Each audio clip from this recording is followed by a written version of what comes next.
Thanks for staying here on News Desk. Kobe is here with the latest tech news. How are you doing? I'm very well. Tell me about it. I hear there's something really bizarre we are going to be discussing. Bizarre? Bizarre. Bizarre to everybody else to except the techies. ordinary person, except people like yourself. Yes, except people like Tell me about it. So, I want to know what the world would be like 50 years from now, 100 years from now, 200 years from now. Okay. I mean, I love technology. And with the speed at which technology is moving, sometime in the future, a lot of things would have come that I wish I was there to experience. As a company saying that it can help me experience that. How? By killing me and preserving my brain. Interesting. So I know it sounds bizarre, but yeah, if my brain can be preserved for a couple of tens and 20, 50 years, I would love that, because then I get to see what technology is like later. But the parts of them killing me is what is a problem. They can't do that without killing you. Okay. But why wouldn't they wait for you to die? Because when you die, your brain will die with you. Okay. The process requires that as you're dying, or right before you die, they start to inject these chemicals into you. Okay. That would help them preserve your brain. Interesting. Yeah, so you have to voluntarily say, hey, I want you to kill me on the 25th of July, 2055. Knowing that you're going to live to that day. Okay. So when it gets to that day, then they prepare you for your, So, death. so if I'm getting you, what they do is that they prevent the brain from dying. Yes. Before you die. Before you eventually pass out. But then it or will lose kill you too. consciousness. So And it will kill don't you in the have- process. You can't say last minute that, oh, I want sorry. to change my mind. You're gone. But then your brain is still there, preserved. Your memories, everything is preserved. And then maybe in future when technology is so advanced that we can transfer your brain into an android or robot, you will be, quote unquote, alive once again. But here's what I don't get. This is all probability. So you're saying maybe, why take the risk anyway Well- if you're not too sure it's going to happen? They have been able to preserve the brain of a rabbit in 2016. Okay. They've been able to do that with a pig just this year. So that means that they can do that with a human brain. Yeah, but the point is, you're talking about getting to experience life, maybe 100 years to come, 50 years to come. What's the guarantee? I mean, a bomb could go off in that particular facility, and then your brain scatters. And tell me why techies like yourself are really interested in this. Because we're positive, and we want to experience what the world would be tomorrow.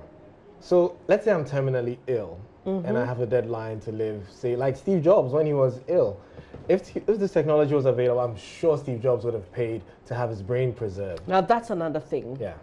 This company is promising you this, but you have to pay for it. Yes.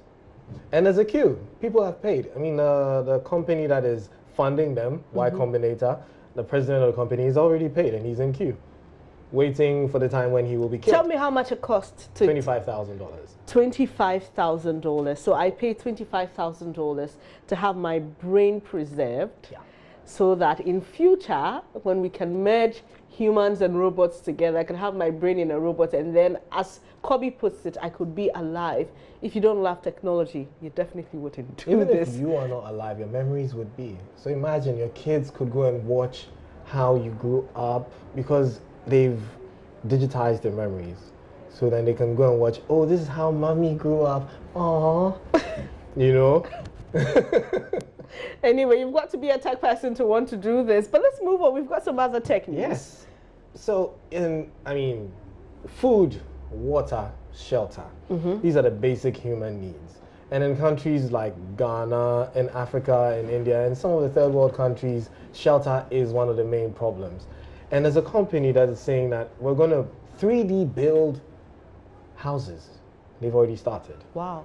So for the 1 billion of people who don't have shelter, this company is building houses worth about $10,000, and they are 3D printed. So there's a printer that comes and then builds a house for you. What's the durability of that home? It's very durable. Well, they have tested it against artificial, natural disasters, and it's been able to withstand.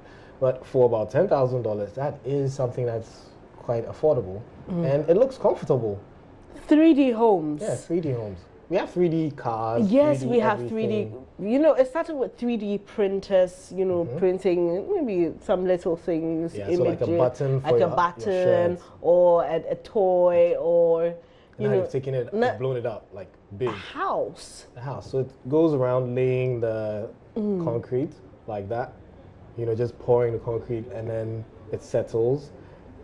And they put the rest of it together. So all the parts of the house are 3D printed. No manpower whatsoever. It's not like good to mix mortar and then call laborers to come and cut blocks. You know, we're going to buy cement, 100 bags. And so we're going to buy cement, 50 more bags and all that. So 3D. yeah, as you can see in the video over there, they're going to build what they want to make. They want to end homelessness. In less than 24 hours, Yeah. you're going to have a home.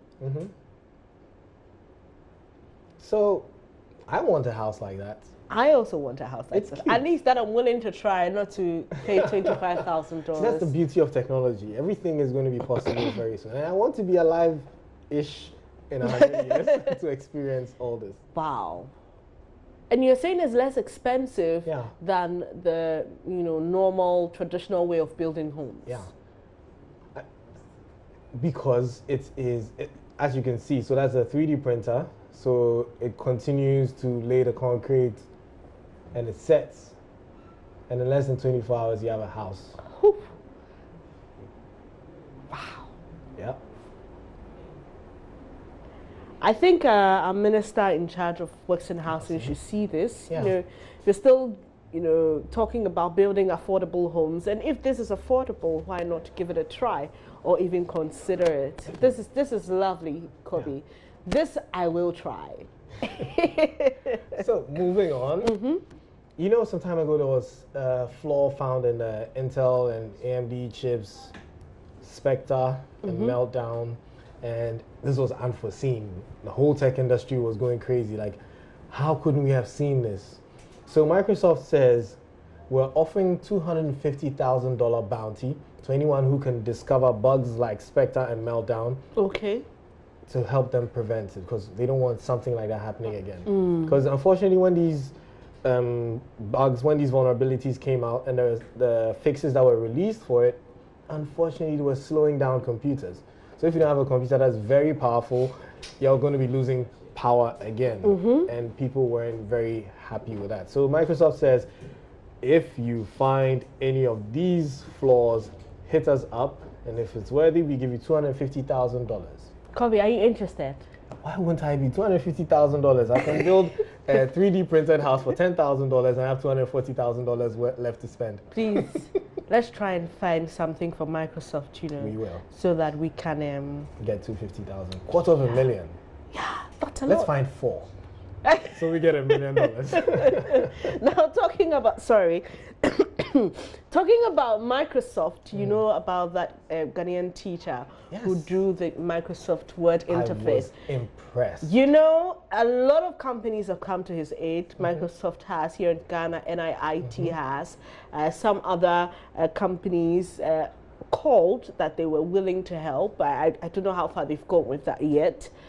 But the good news also is that Microsoft has actually flown this teacher over to Singapore to join some form of seminar. And I think that not only are the students benefiting, but he's also benefiting as well. And I think this is good news for very him. good news. When I saw that drawing, my jaw dropped. The attention to detail.